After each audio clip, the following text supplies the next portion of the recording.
আসসালামু আলাইকুম এভরিওয়ান, তোমরা সবাই কেমন আছো? আমি তো আলহামদুলিল্লাহ তোমাদের দোয়ায় আছি ভালো মোটামুটি। ঈদের দিন, কুরবানির দিন অনেক কাজ করা হয়েছে। এক হাতে তো গরু কুরবানি দিয়েছে, মাংস নিয়েছি, পট নিয়েছি, তোমাদের ভিডিও করতে পারিনি কারণ আমি একা ভিডিও করা যায় না, তো কারো দিতেও পারি না ভিডিও করতে, এই জন্য আর ভিডিও করতে পারিনি। একা একা সব মাংস বিতরণ করা, রান্না করা, বট নেওয়া, সমস্ত ঝামেলা সব আমার উপরেই, এই জন্য আর পারিনি ভিডিও করতে। তাই ঈদের পর দিন খুব অসুস্থ হয়ে পড়ি, শরীর ব্যথা, জ্বর, অনেক অসুস্থ হয়ে পড়ি।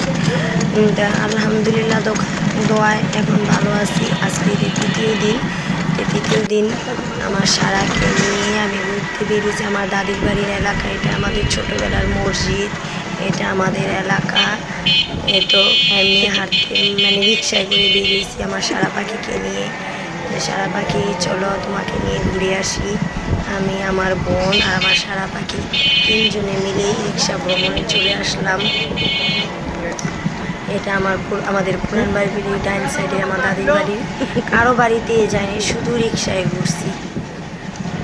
বাবার বাড়িতেও যায়নি, কারো বাড়িতেই যায়নি, শুধু হাঁটছি রিক্সা দিয়ে আর ঘুরছি। এই তো রিক্সা দিয়ে যাচ্ছি আর সারা পাখিকে কোলে নিয়ে রাখছি।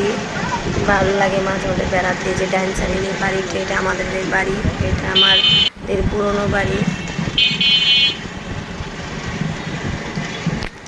ভিডিওর পাশে থেকো।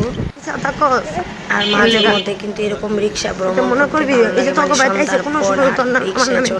ভালো লাগে। আমি প্রায় এটা মাঝে মধ্যে করি, আমার সারা আমি প্রায় বেরোই, আমার ভালো লাগে রিক্সায় ঘুরতে।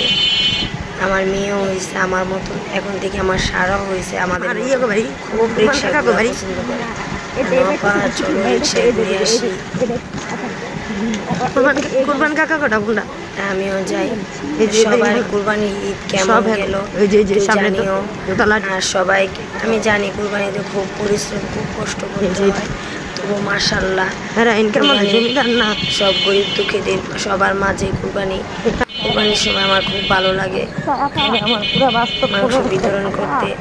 আমি তো সব সময় মাংস মানে নিজে খাওয়ার চেষ্টা দেওয়াই খুব ভালোবাসি।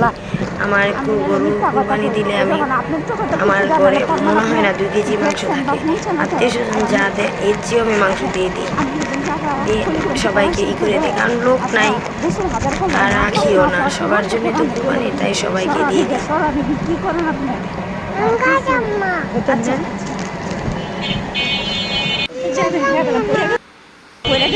আমার সারাকে পাখি বলে আমাকে একটু ভিডিও করো আপা, একটু তাকেও ভিডিও করলাম। আপা আমাকে ভিডিও করো।